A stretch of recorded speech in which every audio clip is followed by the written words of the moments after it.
חייך.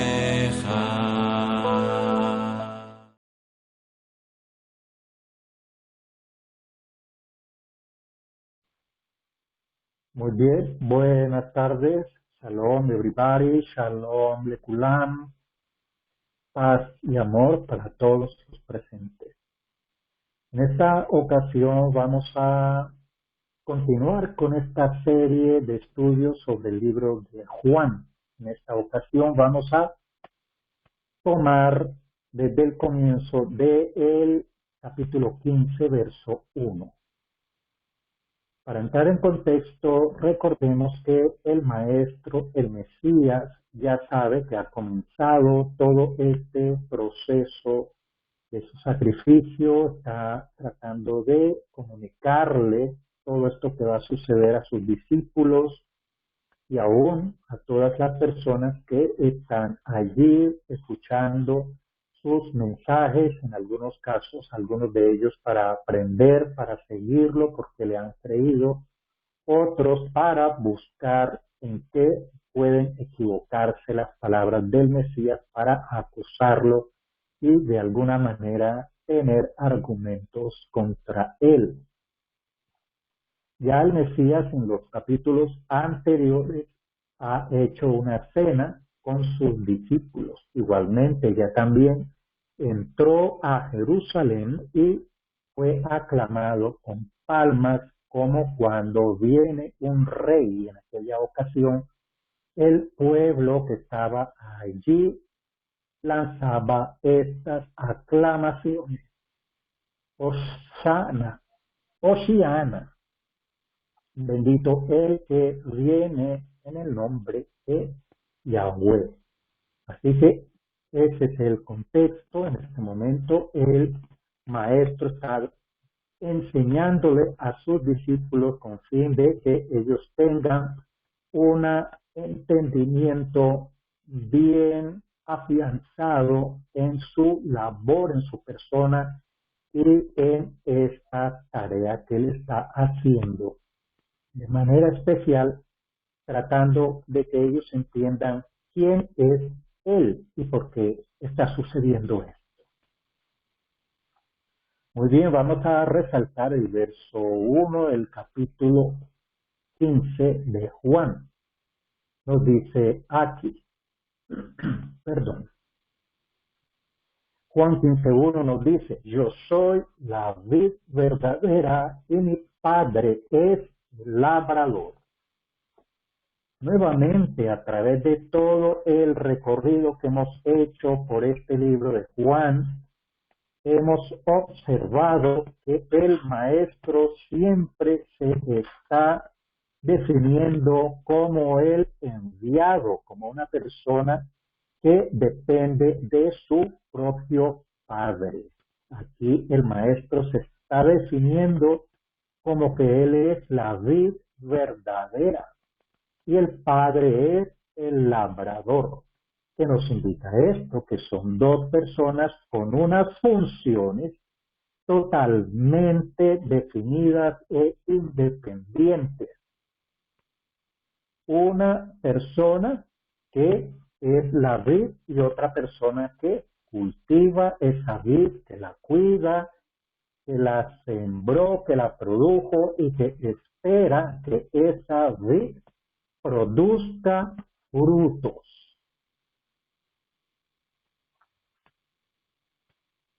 Así que vemos aquí en este verso 1 las dos personas definidas por el mismo Yahoshua, el Mesías. Él como la vid y su propio padre como su labrador. Hay una persona que labra, es una persona que prepara el terreno, prepara la semilla, prepara todo esta, para que este producto se vea algún día. En el verso 2 vemos lo siguiente. Toda rama mía que no está produciendo fruto, él la quita. Y toda rama que está produciendo fruto, la limpia para que dé más fruto. Interesantes los tópicos que nos muestra, que nos plantea el maestro en este verso 2.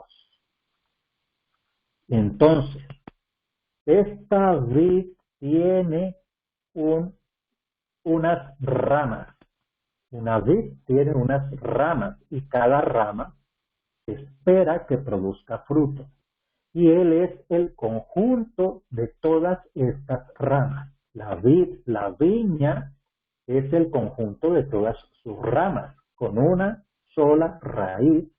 Y el objetivo de toda viña, de todo sembrado, de todo siembro, es que produzca fruto.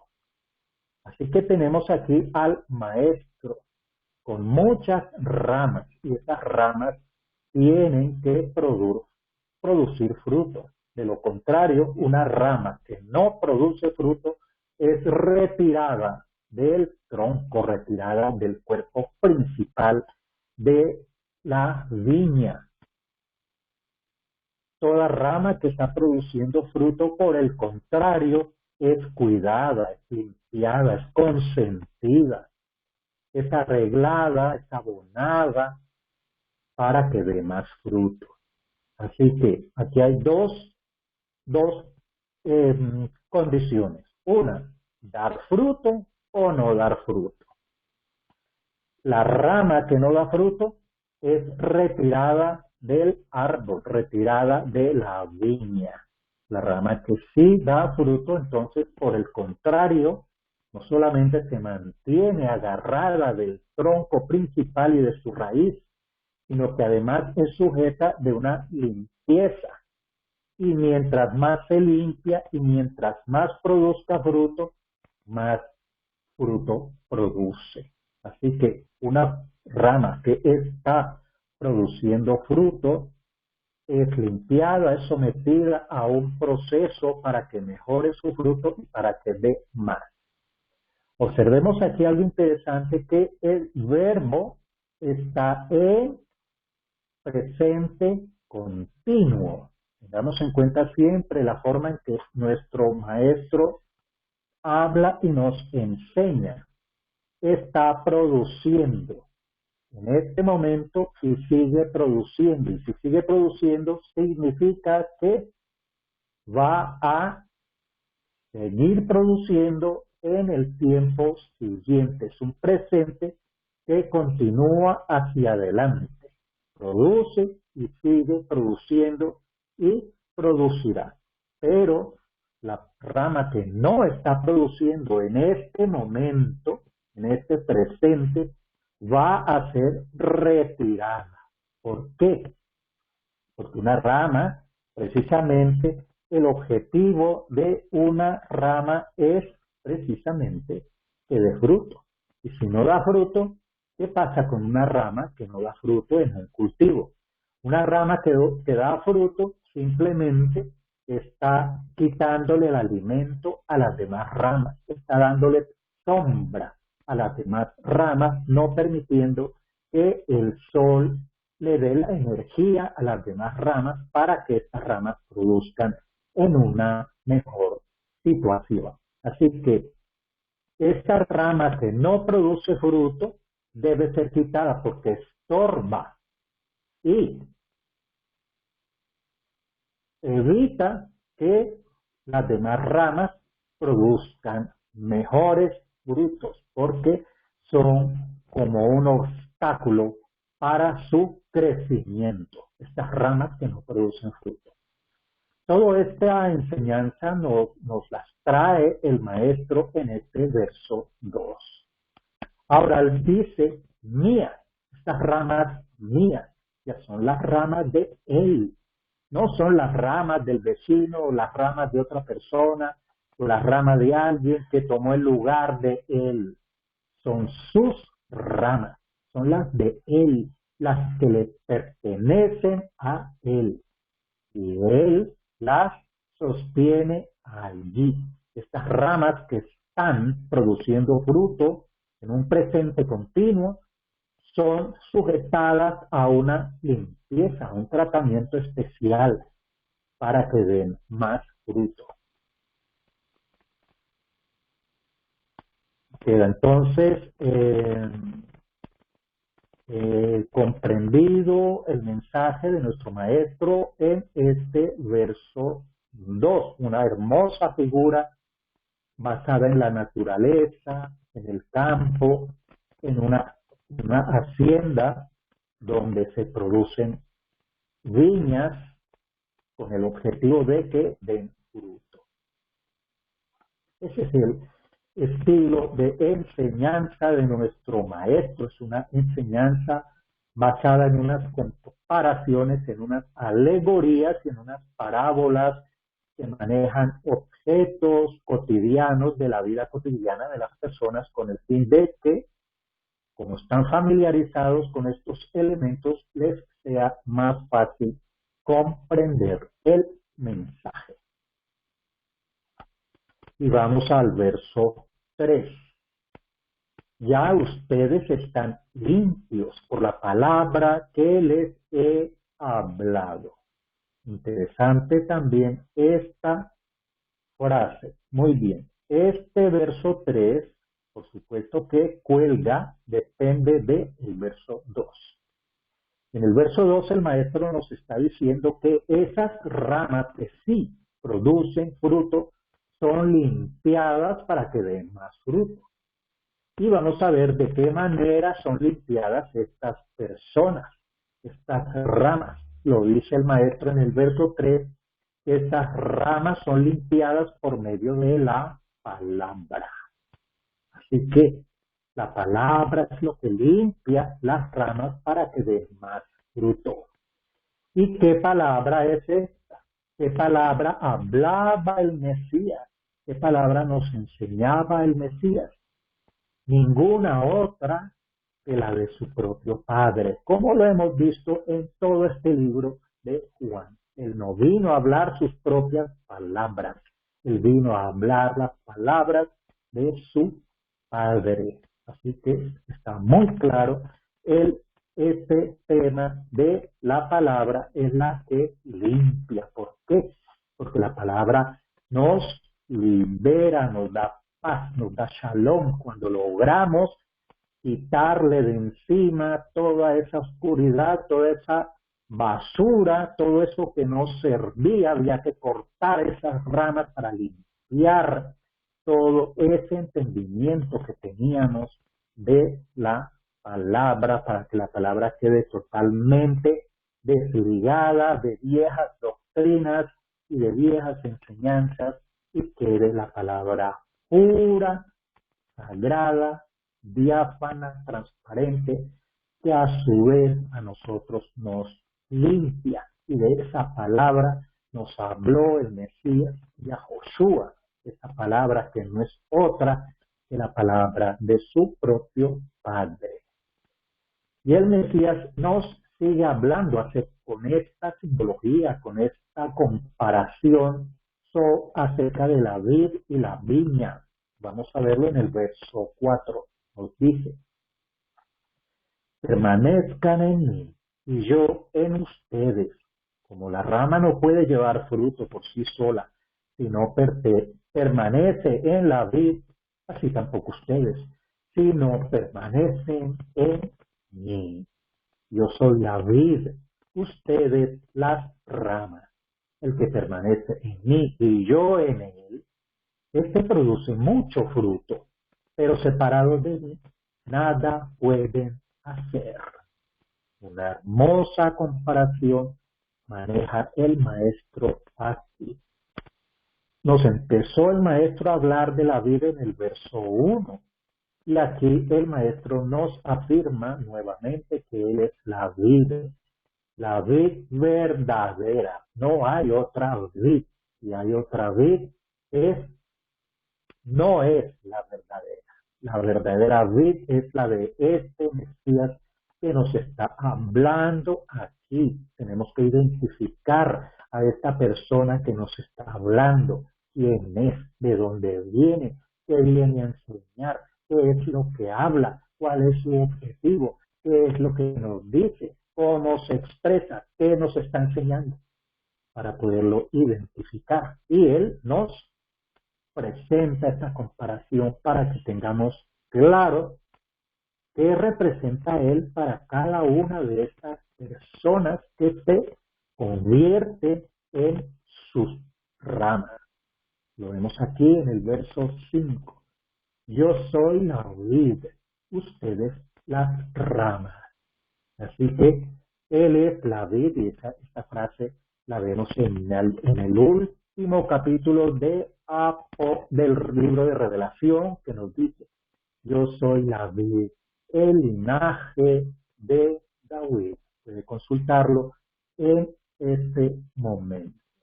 Así que Juan 15:5, la vid es la identificación del maestro. Y esa vid tiene una raíz, y él es también esa raíz. La vid como un sistema, un conjunto de elementos que conforman una unidad. La raíz, las ramas y el alimento.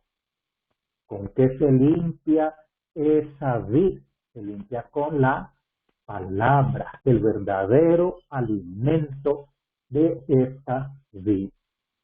Tenemos el verso 5. Yo soy la vid, ustedes las ramas. Muy bien. Las ramas son retiradas si no dan fruto. El propio labrador las retira. No es el mismo Mesías el que quita esas ramas. Observen ustedes aquí en el verso 2. En el verso 1 nos dice el maestro que el padre es el labrador. Y en el verso 2 nos dice que la rama que no produce fruto, el labrador es el que la quita. Pongamos mucha atención en esto, porque aquí hay dos personas. La persona que está produciendo esa vid y la persona que la está tratando, que la está mirando, que está observando cómo se desarrolla esa vid en todo momento. Si ese labrador ve que hay una rama que no va a producir fruto, ni está produciendo fruto, el propio labrador es el que la retira, por un lado. Y por otro lado, es posible que la rama se pueda retirar por sí misma. Lo vemos allí en el verso 5. El que permanece en mí, dice aquí en el verso 5. Así que tenemos aquí la posibilidad de que la rama por sí misma decida retirarse. Lo vemos aquí, el que permanece en mí. Esto nos da a entender que el que no quiera permanecer en el Mesías puede retirarse. Pero ¿qué nos dice el Mesías? El que se retire no puede hacer nada.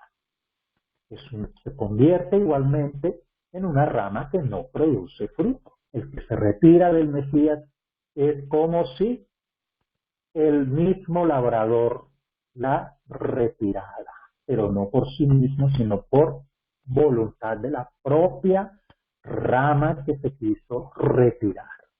Lo vemos muy claro aquí en el verso 5. Yo soy la vid, ustedes las ramas. El que permanece en mí y yo en él, este produce mucho fruto. Así que tenemos aquí dos condiciones. Una condición que maneja el labrador por sí mismo. El labrador, la rama que no produce, el labrador la retira. Y otra situación en la cual la rama, por su propia voluntad, se retira. Lo vemos aquí, el que permanece en mí, yo en él. Quiere decir que si usted no permanece, el maestro no estará en él. Y esa persona que se separa, nada puede hacer. Nada puede hacer significa que se queda sin dar fruto. ¿Por qué? Porque está separado de la raíz, está separado de la palabra, está separado de la limpia. Que la limpia es el resultado de la palabra que Él nos habla. Así que tenemos las dos situaciones. Si no da fruto, el labrador la retira. Pero la misma persona se retira, así que quedará sin dar fruto, quedará para nada, nada puede hacer si se separa de esa viña. Pero en el sentido contrario, al que sí permanece en la viña, el maestro permanece en él, de manera que produce mucho fruto. Muy bien, ¿qué significa esa frase? Que el maestro permanece en esa persona. Y que si el maestro permanece en esa persona sí da no solo fruto, sino mucho fruto. Y sigue limpiando, sigue siendo limpiada por la palabra. Así que da fruto y cada vez va a producir más fruto. Pero, ¿qué significa entonces yo en él? El Mesías en esa persona, el Maestro en esa persona. Significa que, como lo hemos visto, la persona tiene que permanecer en esa vida, conocer cuál es su papel, cuál es su tarea, para qué están las ramas. Las ramas están para producir fruto. Así que el papel de estas ramas es producir fruto. Para eso están en esas ramas. Así que esas ramas deben mantenerse en la vid para poder dar fruto. Y si la persona permanece en esa palabra, en esa función, en esa perspectiva de dar fruto, en ese plan de dar fruto por ser rama de esa vid, entonces cada vez dará más fruto. Así que el maestro permanecerá en esa persona, permanecerá en esa rama, alimentándola de su raíz, pasándole la savia. Y el labrador entonces la estará observando, cuidándola, limpiándola para que dé más fruto. Así que aquí tenemos un proceso bien dinámico. Aquí hay varios elementos funcionando como una máquina, como un sistema con un objetivo en su plan. El plan es dar fruto. Y nos pinta aquí el maestro cómo funciona este sistema. Diferentes elementos en este sistema. Vamos a enumerarlos. 1, hay un labrador. 2, hay una viña. 3, hay una raíz. 4, hay una savia. 5, hay unas ramas. Cada uno de estos elementos entran en este sistema a ejercer su función. Todos juntos, estos elementos tienen la función de producir fruto. Así que el labrador está cuidando la viña, está podándola, quita las ramas que no dan fruto para que no estorben a las que sí quieren dar fruto. El Mesías sostiene esa vid, él es la viña con sus ramas y él la sostiene con su tronco, con su raíz, con su savia, las alimenta, les enseña.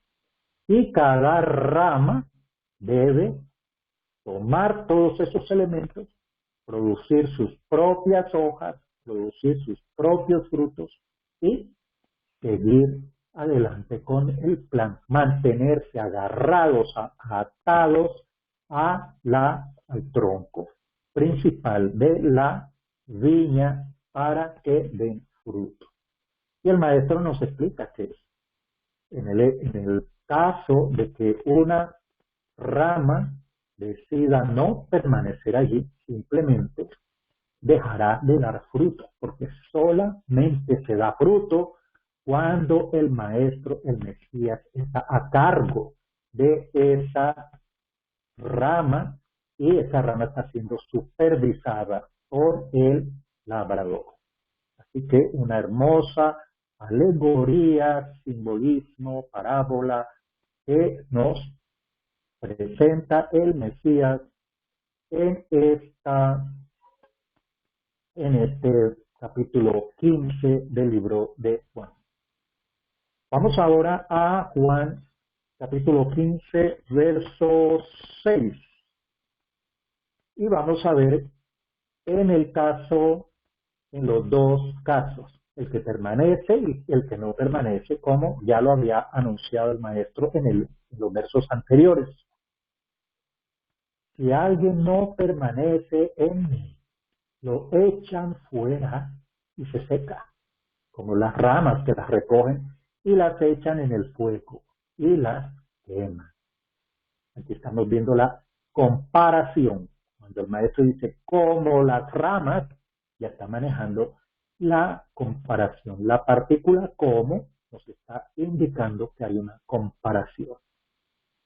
Así que alguien decidió no permanecer y ¿qué sucede? Lo echan. ¿Quién es?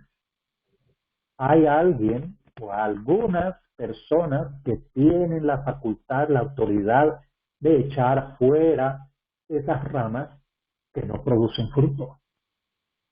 Tengamos muy en cuenta este pasaje porque tiene mucho que ver más adelante con otro arbolito, con otro árbol, con el cual el maestro también nos da una enseñanza.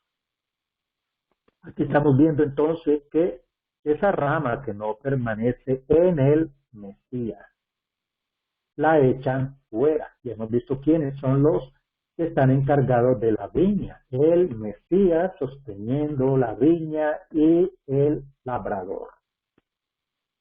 Lo echan fuera. Esa rama, por supuesto, que se seca. En el campo, en muchas oportunidades, esas ramas que se secan, se recogen y se echan al fuego y se queman. ¿Para qué? Inclusive se pueden utilizar para armar una fogata o hacer un fogón de leña, pero en todo caso son echadas al fuego. Recordemos que esta palabra echar al fuego nos hace recordar esa frase del lago de fuego y de azufre. Así que estas ramas se separaron del Mesías, no permanecieron allí, las echaron fuera.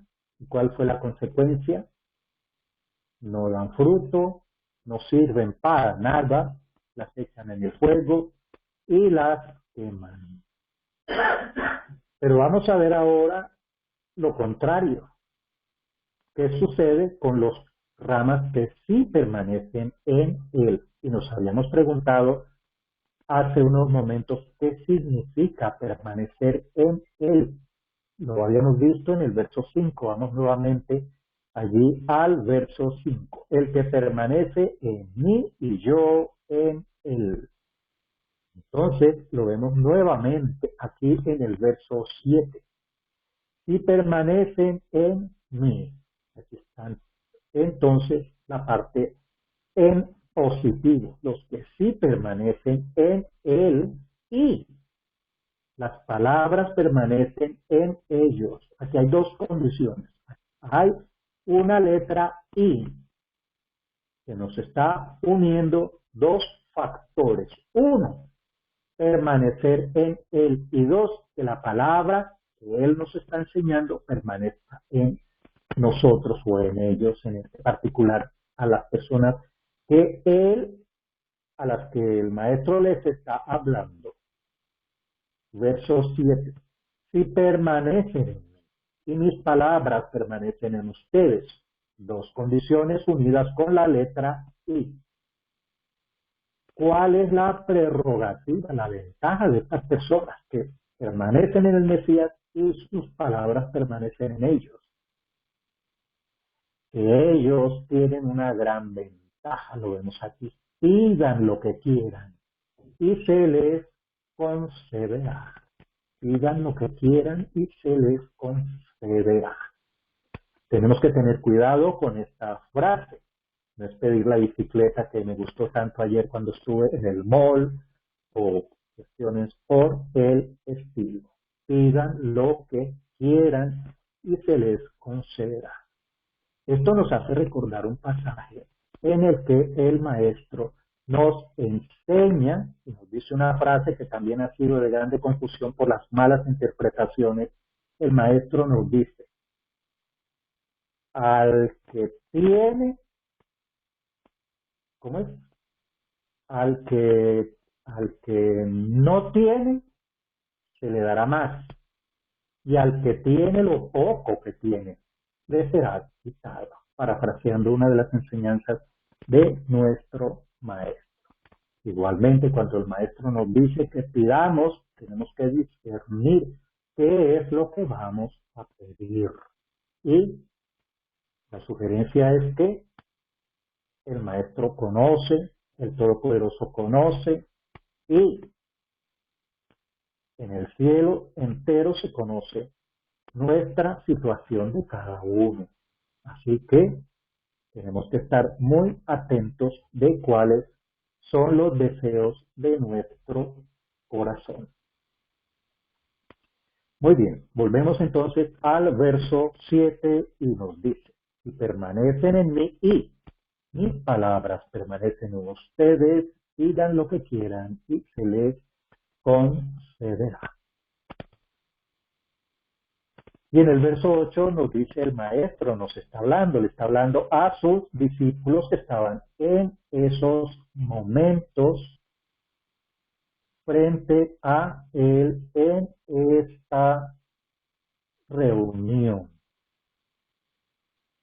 8. En esto se glorifica mi Padre, en que ustedes produzcan mucho fruto y sean mis discípulos. Muy bien, aquí estamos viendo que el Padre del Mesías, el Mesías siempre habla de su Padre. Él nos enseñó una oración modelo para que cuando oremos utilicemos ese modelo que Él nos enseñó dirigido al Padre. Y el Padre se glorifica. Vamos a ver en qué se glorifica el Padre del Mesías. En dos cosas. Una, que produzcan fruto. Y dos, que sean sus discípulos. Y vamos a ver entonces qué significa esto. Lo habíamos visto, alguien que permanece en Él. Esa persona que permanece en el Mesías producirá mucho fruto y será su discípulo. Así que cualquiera no es discípulo del Mesías. Hay que tener en cuenta que ser un discípulo del Mesías tiene unas condiciones muy especiales que las estamos viendo aquí.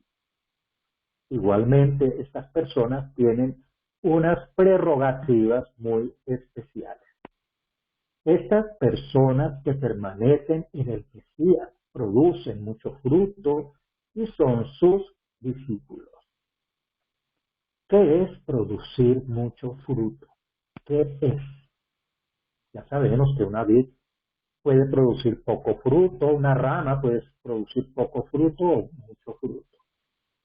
De pronto una rama produce poco fruto porque tiene muchas, demasiadas hojas o tiene otras ramas que le dan sombra y no la dejan progresar o tiene algún tipo de plaga que le ha caído o no ha sido atendida en su crecimiento o no ha sabido alimentarse bien de la raíz. En fin, hay muchas causantes de por qué una rama no da fruto. Ahora, ¿cómo es que una rama sí da fruto?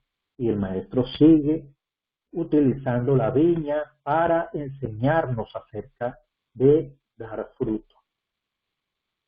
¿Cómo hace una rama para dar fruto? Una rama para dar fruto, entonces, se mantiene alimentándose de la misma raíz, se mantiene abierta a recibir la savia que corre por el tronco y por las ramas. Está abierta a recibir la luz, está abierta a recibir el cuidado de la palabra y producirá mucho fruto. ¿Cómo produce mucho fruto una rama? Produce mucho fruto. ¿Para qué es el fruto? De ese fruto, de cada frutilla de la vid, saldrán las semillas para nuevas plantas, para la siguiente reproducción del cultivo. Así que hay unas ramas que están produciendo frutos. Y la segunda condición es que sean sus discípulos. Y bueno, ¿qué es ser discípulo del Mesías? ¿Qué es ser discípulo del Mesías? Ya lo vimos allí.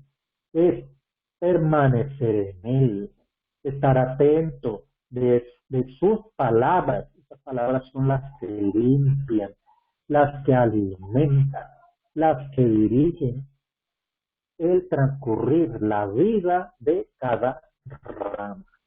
Ser su discípulo, estar atento a su enseñanza, a su palabra, atesorándola, permaneciendo en él de esa manera. Vamos a ver aquí en el verso 9, que ya hemos comentado, y también utilizamos una figura de comparación con la ley transitiva.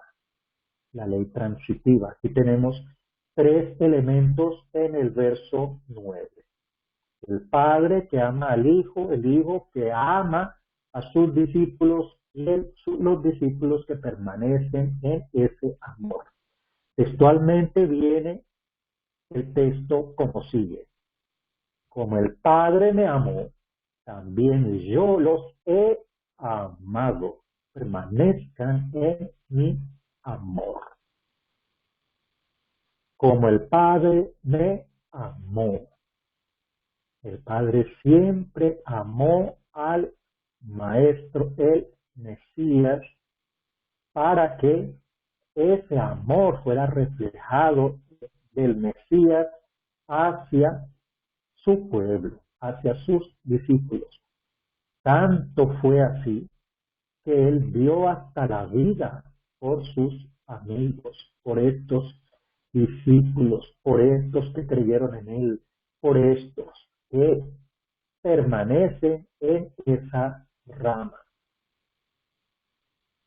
Lo vemos allí en el verso 9. Igualmente hay dos entidades, dos personas. Un padre que ama al hijo y ese hijo también ama a sus discípulos. Así que la condición para estos discípulos es permanecer en su amor. Y podemos volver a preguntar, bueno, entonces, ¿qué significa permanecer en su amor? Vamos a ver la respuesta del maestro en el verso 10. ¿Qué es permanecer en el amor del Mesías? Ahí está. Juan 15:10. Y guardan mis mandamientos, permanecerán en mi amor, como yo también he guardado los mandamientos de mi Padre y permanezco en su amor. Contundente. Juan 15:10. Y vamos a hacer unas preguntas. Verso 10. Si guardan mis mandamientos. Entonces, ¿cuáles son los mandamientos del Mesías? ¿Será que los mandamientos del Mesías son diferentes a los mandamientos de su Padre? Por favor, eso lo estamos viendo en las mismas palabras del Mesías en el mismo verso 10. Como yo también he guardado los mandamientos de mi Padre. Así que el maestro guarda los mandamientos de su Padre. Y él quiere que guardemos nosotros también esos mandamientos, los mandamientos de su Padre. Si Él guardó los mandamientos de su Padre, entonces, ¿por qué nosotros no los vamos a guardar? El Maestro, el Mesías, el Hijo, Yahoshua, el hijo de Miriam y José, guardó los mandamientos de su Padre. Entonces, ¿por qué nosotros no vamos a guardar los mandamientos de su Padre? ¿Acaso entonces queremos permanecer en el Maestro? ¿Queremos permanecer en su amor? ¿Queremos permanecer como una rama en esa vid? ¿Queremos producir fruto? Entonces, guardemos los mandamientos de su Padre, porque Él nos lo está diciendo así. Guardemos los mandamientos de su Padre, porque Él los guardó. Y así, guardando el Hijo los mandamientos de su Padre, el Hijo permanece en su amor. Entonces, si los mandamientos del Padre son los mismos del Hijo, y nosotros guardamos esos mandamientos, entonces permanecemos en los mandamientos del Padre, porque son los mismos mandamientos del Hijo. El Hijo solo habló la palabra del Padre, no habló ninguna otra. No vino a dar nuevos mandamientos, solamente una vez allí hay un mandamiento, un pasaje donde Él nos dice, un mandamiento nuevo os doy, que os améis los unos a los otros. ¿Acaso eso es nuevo? Eso aparece varias veces en el Tanaj, en el Humash, llamado Antiguo Testamento en las denominaciones, así que no es nuevo. Pero leamos el siguiente verso. Como yo os he amado.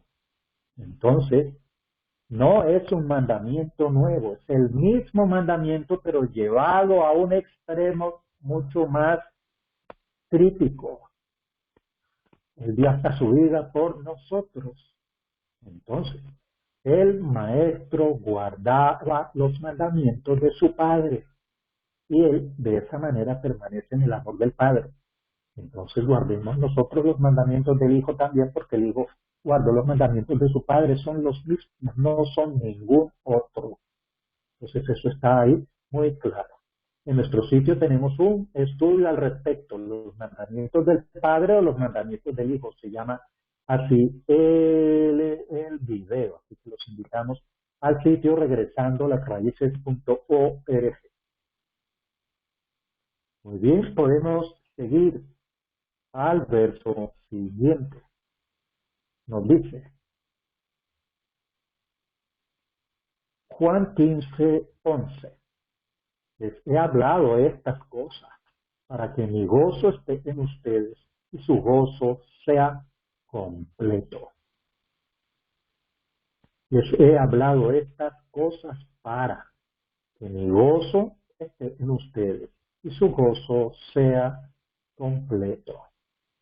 Bueno, ahí en el verso 12 estamos encontrando el verso que habíamos mencionado hace unos instantes. Vamos al verso 11. Les he hablado estas cosas para que mi gozo esté en ustedes. Muy bien, ¿cuál es el gozo del Maestro? Cuando nosotros sepamos cuál es el gozo del Maestro, entonces lo dice ahí en esa frase. Entonces ese mismo gozo estará en nosotros. ¿Cómo podemos nosotros saber cuál es ese gozo para que esté en nosotros? De esa misma manera nosotros nos vamos a gozar con el Maestro. Y el Maestro lo va a explicar en el verso 12 y siguientes. Él nos dice, este es mi mandamiento, que se amen unos a otros, como yo los he amado. Nadie tiene mayor amor que este, que uno ponga su vida por sus amigos. Ustedes son mis amigos y hacen lo que les mando. Y él, debido a que él menciona eso de mandar a otra persona, sigue explicándonos el asunto. Pero vamos al verso 12 que habíamos comentado. Juan 15:12. Este es mi mandamiento, que se amen unos a otros. Ya hemos visto que los mandamientos del Hijo son los mismos del Padre. Que se amen unos a otros, lo hemos visto allí en Éxodo 20 y en otros textos. Pero la diferencia está en llevar este mandamiento a una etapa, a una forma todavía más extrema que puede llegar inclusive a dar la vida por sus amigos, lo dice en el verso 13. El verso 12 unido al verso 13. El mandamiento que se amen unos a otros es un mandamiento muy simple y contundente en la Torá. Pero el comentario, el llevar este mandamiento a su máxima expresión es tan grande, es ese amor de llegar hasta a dar la vida por los amigos. ¿Y quiénes son los amigos? ¿Quiénes son los amigos del Maestro? Él nos lo va a explicar en el verso 14. Ustedes son mis amigos. Sí, siempre recordamos que cuando aparece la partícula sí, estamos comprendiendo que hay una condición. ¿Quiénes son esos amigos por los cuales el Maestro dio su vida? Esos son aquellos que hacen lo que Él mandó. De manera que está muy claro. ¿Quiénes son los amigos? Los que hacen lo que Él mandó. Y bueno, esto nos lleva a preguntarnos, bueno, si hay alguien que manda, entonces hay un amo y hay un siervo. Pero el Maestro nos explica eso en el verso 15.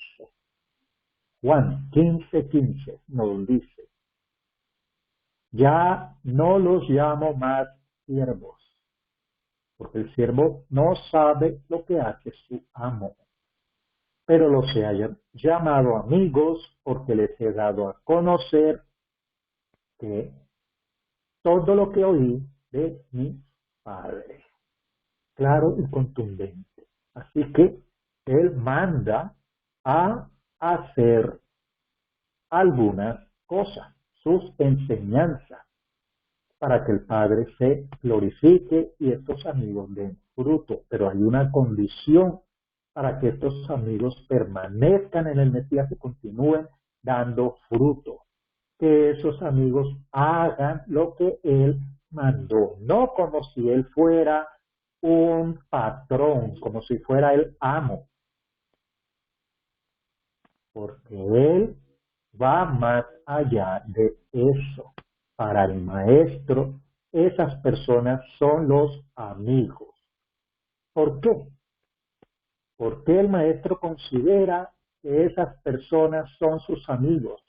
De tal manera los ama a esos amigos que va a dar su vida propia por ellos. Y lo vamos a ver. Porque ellos hacen lo que les manda. ¿Y qué es lo que Él manda? Lo que el Maestro les ha dado a conocer a ellos. ¿Y qué es lo que el Maestro le ha dado a conocer a ellos? Lo que el Maestro oyó de su Padre. Nada más. El Maestro no actúa de su cuenta, lo ha dicho multitud de veces. El Maestro no vino a hablar de su cuenta, no actúa de su cuenta.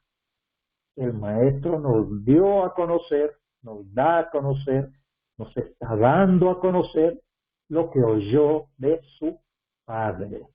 Ni una palabra más le añadió, ni una palabra le quitó.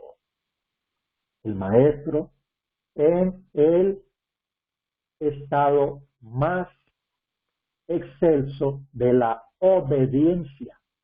a tal punto que está dispuesto a dar su vida por sus amigos. Y seguimos aquí con esta enseñanza del maestro acerca de su relación con el Padre y el plan del Padre con él. Vamos a verlo lo siguiente aquí. Juan 15:16.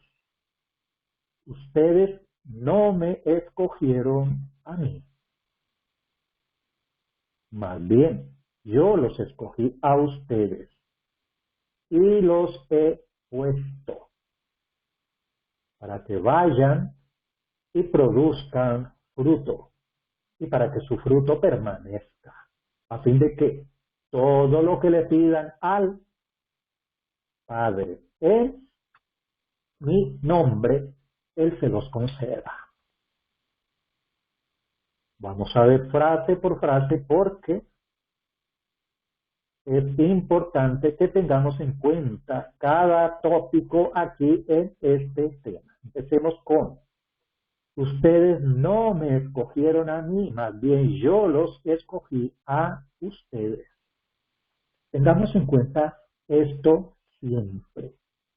Él es el que los escoge. Y en otra frase más adelante, el propio Padre es el que le da sus discípulos. El Padre le entregó los discípulos al Hijo y él fue y los seleccionó, los recogió, pero el Padre se los entregó a él. Así que él fue el que escogió a estos discípulos. ¿Y cuál es la tarea del Mesías? Poner a estos discípulos a que produzcan fruto y para que ese fruto permanezca. Vemos aquí dos tareas de estos discípulos. Una, que produzcan fruto. Ya lo hemos visto, el Mesías sigue comparándose a sí mismo y comparando a su comunidad con una viña. Uno, primero es ir. Segundo, producir fruto. Tercero, que ese fruto permanezca. Lo vemos aquí en el verso 16. Y no es cada persona la que escogió al Mesías, es aquella persona que recibió ese llamado, escuchó ese llamado y lo sigue y permanece en el Mesías, obedeciendo sus enseñanzas, las enseñanzas que el Padre le entregó al Hijo. Vamos a la frase siguiente. Los he puesto para que vayan, produzcan fruto y ese fruto permanezca. Así que son las tres tareas, las tres funciones de estos discípulos. Uno, ir. Dos, producir fruto. Tres, hacer, esforzarse a que ese fruto permanezca. ¿Para qué es todo esto? Es para que lo que le pidan al Padre en mi nombre, Él se los conceda. Ya lo habíamos visto allí antes, que hay unas prerrogativas especiales para estas personas que permanecen en él, pero deben guardar los mandamientos del Padre. Vemos aquí al final del verso 16, a fin de que todo lo que le pidan al Padre en mi nombre. Así que el maestro nos está enseñando aquí que hay que pedirle al Padre en el nombre del Hijo.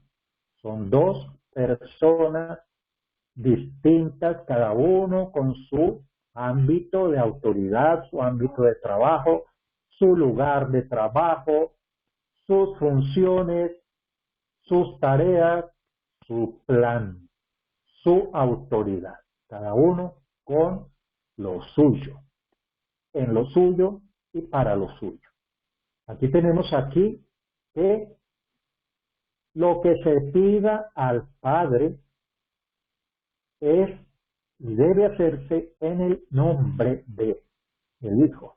Así que tenemos que conocer el nombre del Hijo también, el nombre correcto, porque no vamos a estar pidiendo en un nombre equivocado. Y en el verso 17 nos insiste el maestro en un punto que ya lo había tocado anteriormente en el verso 12, que es lo que él nos manda. Ya vemos que no es un mandamiento original, es el mandamiento del Padre, que se amen unos a otros, en el verso 17. Son los mandamientos del Padre en boca de el Mesías, el Hijo. Por segunda vez lo repitió en el verso 12, ahora lo repite en el verso 17. El mandamiento es que se amen unos a otros. ¿Cómo? ¿De qué manera? De manera extrema.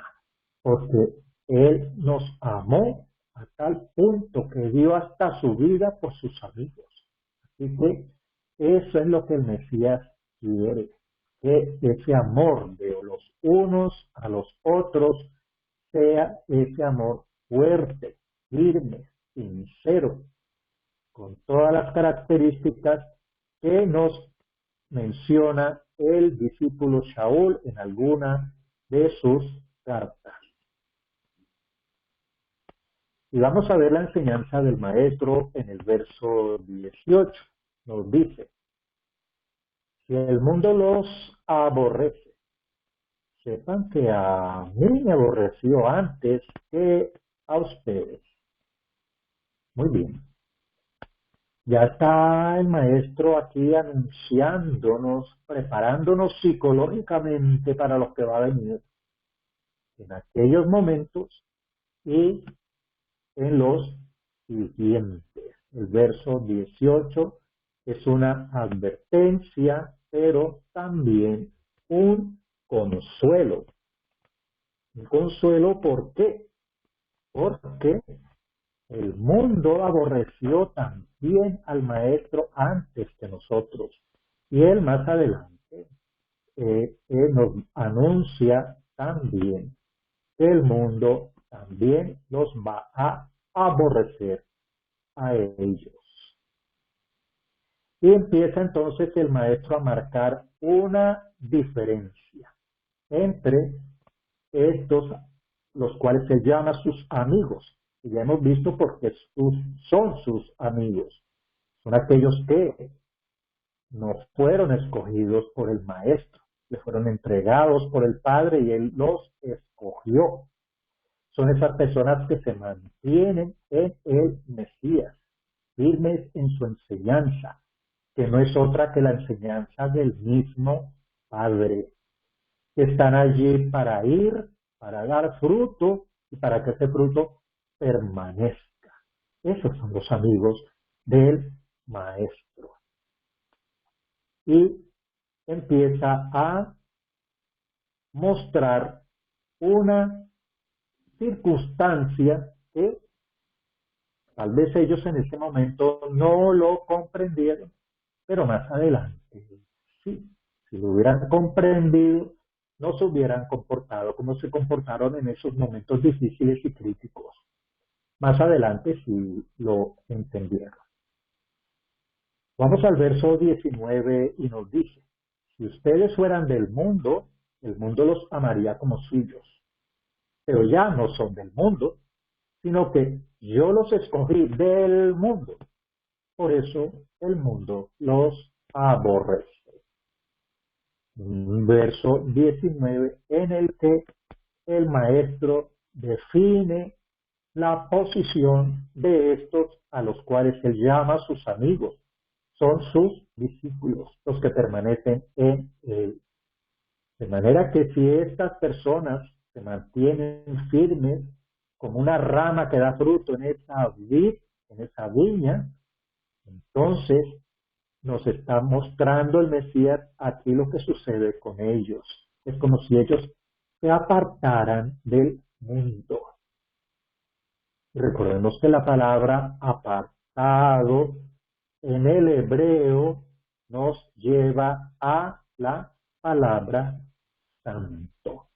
Así que estas personas se apartan del mundo, empiezan a ser diferentes, a pensar diferente, a mostrarse de una manera diferente, hablan de una manera diferente, gozan de una manera diferente, cantan de una manera diferente, alaban de una manera diferente, adoran, se comportan, dan testimonio diferente a la gente del mundo. Por ese motivo, por ser diferentes a los demás, el mundo los aborrece. Y esto es una situación difícil, una situación incómoda, pero el maestro nos da un consuelo. Tranquilos, los van a aborrecer, van a hacer con ustedes muchas cosas desagradables, pero recuerden, a mí me aborreció el mundo antes que a ustedes. Vamos al verso 19 que nos dice, si ustedes fueran del mundo, el mundo los amaría como suyos. Interesante esta frase y contundente de parte de nuestro maestro. ¿Qué es lo que ama el mundo? ¿Verdad? El mundo ama lo que es del mundo, lo que es igual a ellos. Ya conocemos cómo es el mundo. No es necesario que recordemos en este momento qué es el mundo porque todos sabemos qué es el mundo. Pero de ese mundo, el maestro los escogió a ellos, los sacó de allí y se formó un grupo diferente, que fue y sigue siendo aborrecido por los del mundo. ¿Por qué? Porque son diferentes, un comportamiento diferente, son apartados para el Padre Todopoderoso, fieles a una Torá, fieles a las enseñanzas del Maestro, el Mesías Yahoshua, que no fue ninguna otra que las mismas palabras de su propio Padre. Muy bien. Sigue el maestro hablando en el verso 20, advirtiéndoles de antemano todo aquello que va a suceder. Ellos en aquel momento no lo comprendieron muy bien, pero posteriormente sí, y entregaron su vida igual que la entregó el maestro Yahoshua. Entregaron su vida por los suyos, por sus amigos. Siguieron los pasos del Mesías. Igualmente, por eso, el Mesías los considera como sus amigos. Siguen sus pasos, su enseñanza, dan fruto, mantienen ese fruto, producen ese fruto y aman a los hermanos, a los suyos, hasta el punto de dar su vida por ellos. Nos dice en el verso 20, ¿cuál es la perspectiva con esperanza que nos trae el Maestro? Nos dice aquí el 20, acuérdense de la palabra que les dije, el siervo no es mayor que su amo. Si a mí me han perseguido, también a ustedes los perseguirán. Si han guardado mi palabra, también guardarán la de ustedes. Así que hay una advertencia con una esperanza. No importa lo que pueda pasar. Ellos tienen una esperanza firme, se agarran de esa esperanza, siguen los pasos del maestro, aman a sus hermanos y se dedican, van a producir fruto y para que ese fruto permanezca. Vamos al verso 21 y el maestro nos explica por qué sucede todo esto. Vamos al verso 21. Juan 15, 21 nos dice lo siguiente. Pero todo esto les harán por causa de mi nombre, porque no conocen al que me envió. Así que vemos aquí dos frases. Todo esto lo harán por causa de el nombre del maestro. Todo esto sucederá por causa de un nombre. Así que tenemos que conocer cuál es el nombre del maestro para entender por qué, por ese nombre, todas estas personas van a ser perseguidas porque han guardado la palabra de ese maestro. Sin embargo, así como ellos guardaron la palabra del maestro, también en ese fruto, también ellos producirán y mantendrán esos frutos. Y en la parte segunda del verso 21 nos dice lo siguiente, porque no conocen al que me envió. Así que hay uno que envía y otro que es enviado.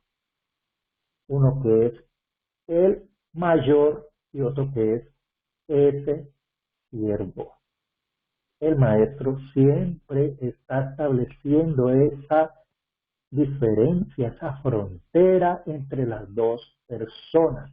El maestro nunca tomó otro lugar sino su lugar como hijo, como ungido, como enviado, como siervo. Él en su humildad real siempre mantuvo su posición.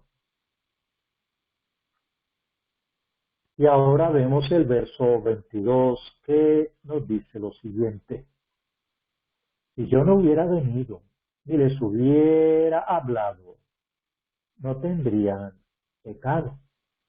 Pero ahora no tienen excusa por su pecado. Muy bien. Aquí estamos viendo al verso 22. ¿A quién se está refiriendo el Mesías en este verso 22? Se está refiriendo a los discípulos suyos, a los que lo siguen, a los que permanecen en él, en su palabra, en su enseñanza, o a algunas otras personas. Si leemos cuidadosamente, el maestro se está refiriendo aquí a esos que van a hacer la persecución, a esos que van a ser los aborrecedores. Y les advierte a ellos, a esos aborrecedores, a esos perseguidores, que no tienen excusa por lo que van a hacer, porque ellos recibieron la palabra, recibieron, Él les habló, los buscó, les explicó de diferentes formas, de diferentes maneras, con figuras, con símbolos, con obras, con hechos portentosos, con milagros. No tienen excusa. Y no tienen excusa por su pecado. Así que vamos al verso 23 que nos dice, el que me aborrece, también aborrece a mi Padre. Otra vez, aquí están las dos personas. El que aborrece al Hijo, también aborrece al Padre que lo envió.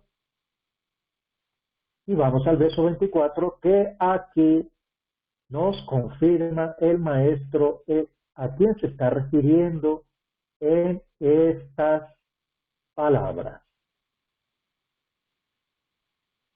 Verso 24. Si yo no hubiera hecho entre ellos obras como ningún otro las ha hecho, no tendrían pecado. Pero ahora las han visto y aún así nos han aborrecido tanto, a mí como a mi Padre. Pero esto sucedió para cumplir la palabra que está escrita en la Torá de ellos. Sin motivo me aborrecieron. ¿Está claro? Aquí desde el verso 21 está claro a quién se está refiriendo desde el verso 20, inclusive estos aborrecedores, estos perseguidores están siendo referidos por el maestro en esta ocasión para que estos discípulos que sí permanecen en el Mesías y que le creyeron entiendan qué es todo esto que está sucediendo y que va a suceder muy pronto. Lo vemos en el verso 25. El maestro es muy claro en enseñarnos por qué está sucediendo todo esto. A los que están allí, a sus discípulos, a los que creyeron en él y también a nosotros, ¿por qué está sucediendo esto? Nos lo dice allí en el verso 25. La Torá que ellos tienen hablan de que todo esto se tenía que cumplir porque eso está escrito en la Torá.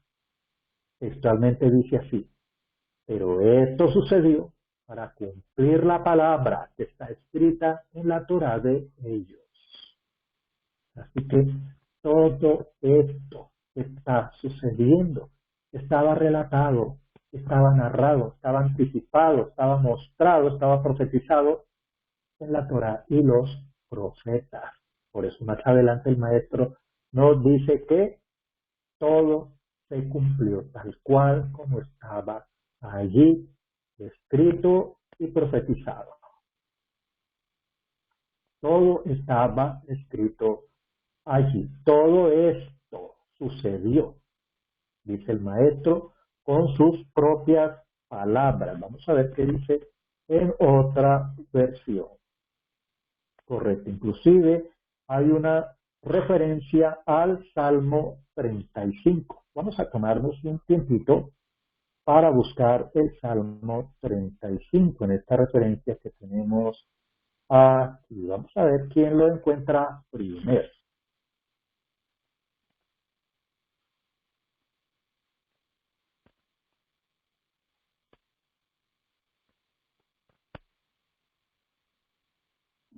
El verso 19 y anteriores. Sí.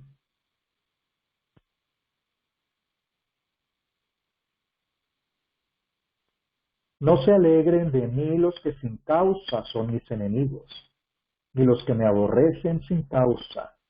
Guiñen el ojo. Muy bien. Tenemos ahí esa referencia del verso 35. Es un salmo de David pidiendo ser librado de sus enemigos.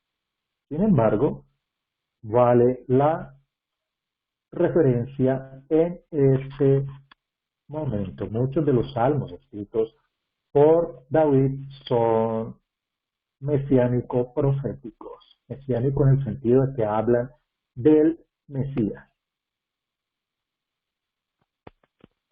Seguimos entonces en el verso 26. Nos dice lo siguiente. Pero cuando venga el defensor, el Espíritu de la verdad que yo les enviaré de parte del Padre y que procede del Padre, ese dará testimonio de mí. Muy bien. Aquí en el verso 26, el maestro nos está adelantando también unos acontecimientos que van a suceder más adelante. Prácticamente aquí está expresando una promesa de que va a venir un defensor. En otras versiones se habla como consolador, un defensor.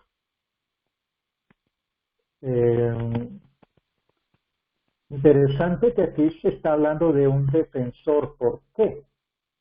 Porque estamos viendo que el maestro nos está advirtiendo de unos momentos en que va a haber persecución, en que va a haber aborrecimiento contra ellos, contra los que permanecen en el Mesías y los que siguen al Mesías procurando producir fruto. Vamos a ver este espíritu de la verdad de parte de quien viene.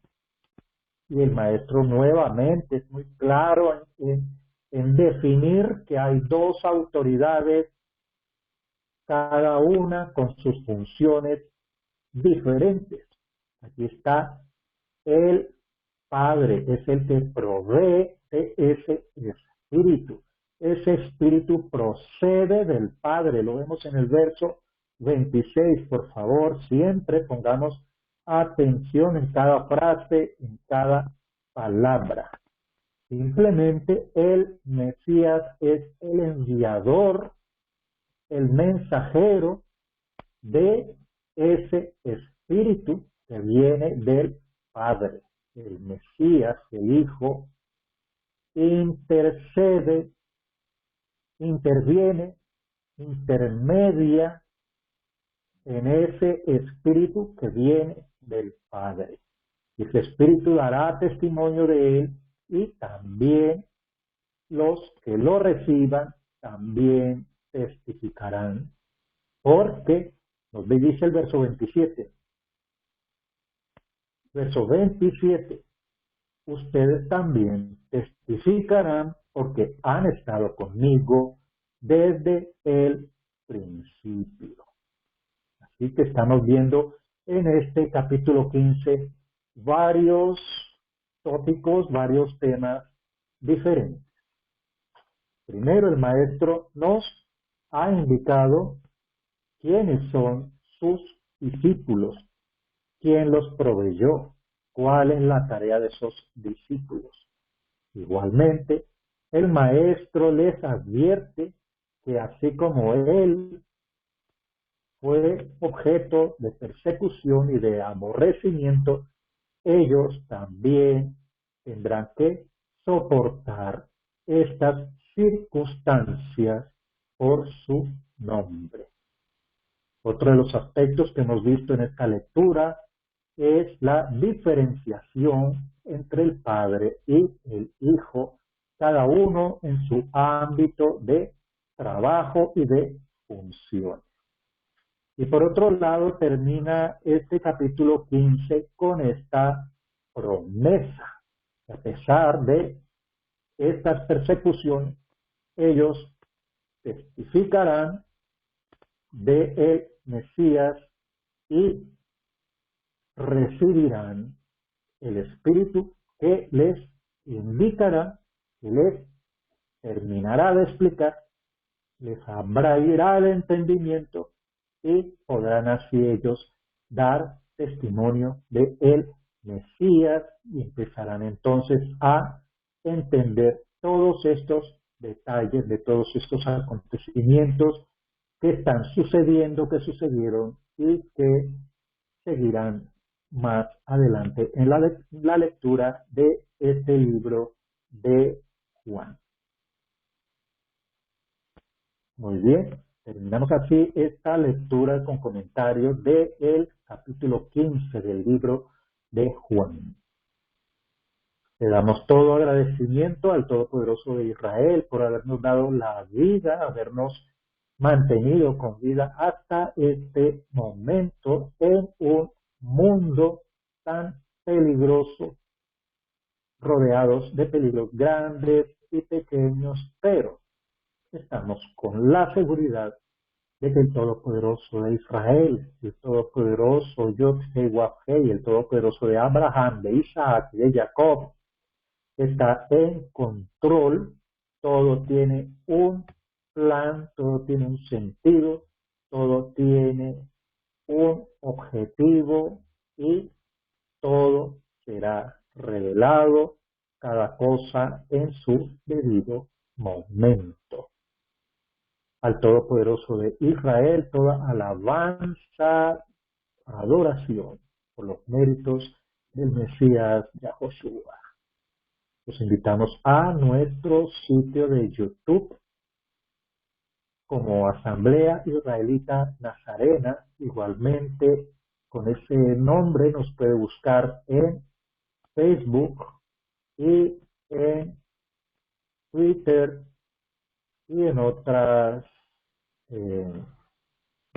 otros sitios como Estudio de Torah en WordPress y en Blogger, donde publicamos mediante el Todopoderoso enseñanzas, meditaciones, reflexiones y estudios de la Sagrada Escritura bajo el contexto hebreo, israelita y nazareno.